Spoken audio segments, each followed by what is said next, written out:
Hello everyone, my name is Brian. I'm a water otter, and I love swimming in Taiwan's beautiful rivers and lakes. I'm so happy to be here today. Hi there, I'm Mia, a Taiwanese grass owl. I live in the grasslands of Taiwan. It's wonderful to meet all of you. Welcome to the Otter's English Salon. If you find our channel helpful, please subscribe, like, and turn on the notification bell. Your support is our motivation to create more content. Thank you so much. Mia, I'm so excited to talk with you today. I have to say, I don't see many grass owls around. Where exactly do you live? That's a great question, Brian. I live in open grasslands, especially in western and southern Taiwan. Places like Tainan, Kaohsiung, and Pingtung are my home. I love tall grass because it helps me hide during the day. Oh, interesting. So you hide during the day? Are you a night owl? Do you come out at night? Asterisk laughs. Asterisk. Yes, exactly. I am nocturnal. That means I sleep during the day and become active at night. When the sun goes down, I wake up and start hunting for food. That sounds cool. What do you eat, Mia? I mainly eat small animals like mice, rats, and sometimes insects. Rodents are my favorite. I have very good hearing, so I can hear a mouse moving in the grass even in complete darkness. Wow! Your hearing must be amazing. I use my whiskers to feel things in the water. We both have special abilities. That's right. Every animal has something special. Brian, can I ask you something? Have you noticed any changes in Taiwan's environment? Yes, unfortunately. I've seen rivers become polluted, and some of my friends have lost their homes because of construction. What about you? I face similar problems. Actually, we grass owls are in serious danger. We are an endangered species in Taiwan. There are only about 500 to 1,000 of us left.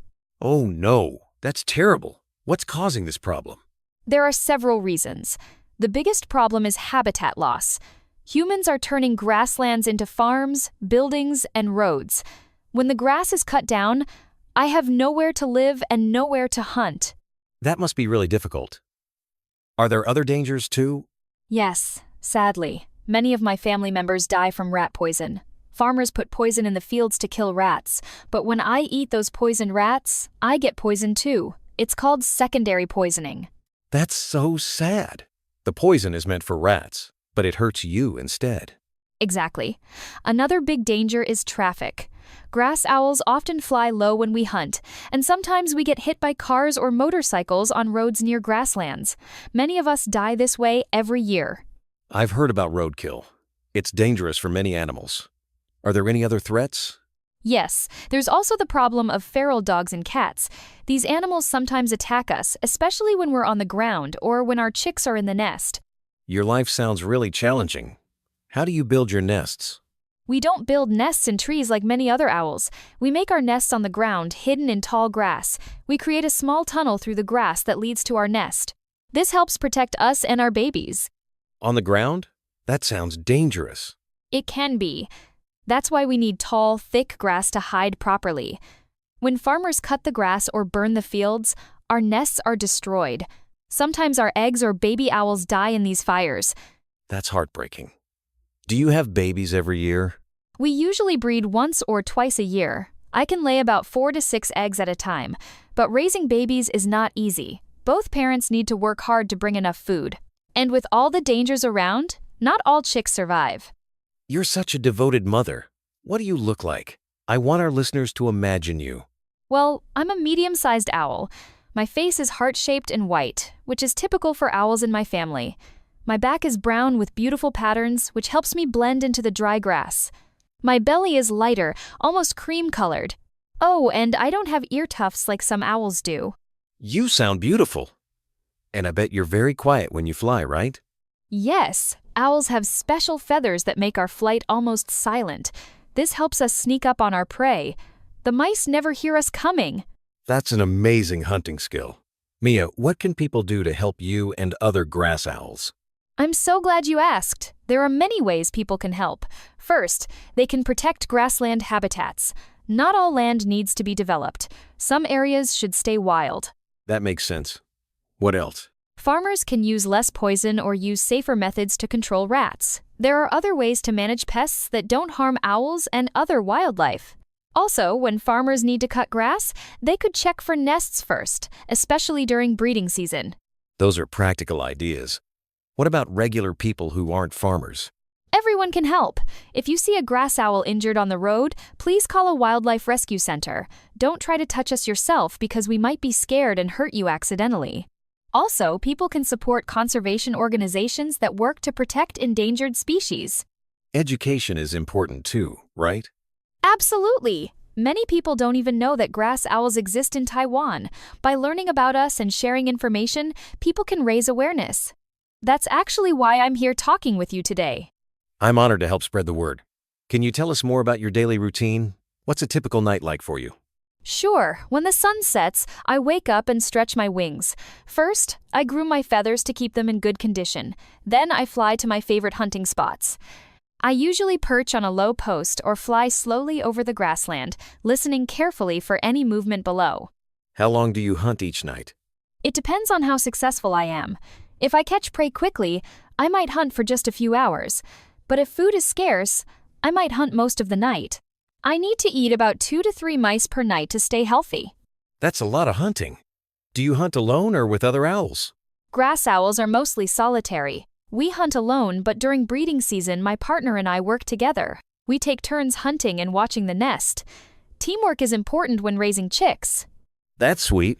Do you communicate with other grass owls? Yes, we make different sounds. We have a screeching call that sounds like scree-scree. We use this to mark our territory and to communicate with our mates. During breeding season, you might hear us calling more often. I'd love to hear that sound. Are grass owls different from other owls in Taiwan? Yes, Taiwan has several owl species. There are barn owls, collared scops owls, and others. But grass owls are special because we live in grasslands, not forests. We're also one of the rarest owls in Taiwan. What do you think is the most misunderstood thing about grass owls? Many people think owls are scary or bad luck, but we're actually very helpful. We control rodent populations naturally. One grass owl family can eat hundreds of rats in a year. We're like natural pest control. That's a great point. You provide an important service to farmers. Exactly. If people understood this, they might appreciate us more and want to protect us. We're not enemies, we're helpers. Mia, what gives you hope for the future? I'm hopeful because more people are becoming aware of our situation. Conservation groups are working hard to protect grassland habitats. Some farmers are using eco-friendly farming methods, and young people are learning about wildlife conservation in school. That's wonderful to hear. Are there any specific conservation projects helping grass owls? Yes, some organizations are creating artificial grasslands and protected areas. They're also doing research to learn more about our behavior and needs. There are also rescue and rehabilitation programs for injured owls. It sounds like people are really trying to help. What's your biggest wish? My biggest wish is that future generations of grass owls will have safe places to live. I want my children and grandchildren to fly freely over healthy grasslands with plenty of food and no dangers from poison or traffic. That's a beautiful wish. I hope it comes true. Is there anything else you want our listeners to know? Yes, I want people to know that every species matters. When one species disappears, it affects the whole ecosystem. Grass owls are part of Taiwan's natural heritage. Protecting us means protecting Taiwan's biodiversity. Well said, Mia. Every creature has a role to play in nature. That's right, Brian. Even small actions can make a big difference. Whether it's protecting a patch of grassland, driving carefully at night, or simply learning about wildlife, everything helps. Thank you so much for sharing your story with us today, Mia. I've learned so much about grass owls, and I'm sure our listeners have too. Thank you for having me, Brian. It's been a pleasure talking with you. I hope this conversation helps people understand and care about grass owls. Before we finish, let's summarize what we've learned today for our listeners. We talked about nocturnal animals, endangered species, habitat loss, secondary poisoning, and biodiversity. Grass owls are vital for controlling rodents and need our help to survive. We also learned ways everyone can help, like protecting grasslands, reducing poison use, supporting conservation organizations, and spreading awareness. Exactly. Every action counts when it comes to saving endangered species like grass owls. That's all for today's episode of the Otter's English Salon. Remember, protecting wildlife is everyone's responsibility. Thank you for listening. See you next time. Goodbye, everyone.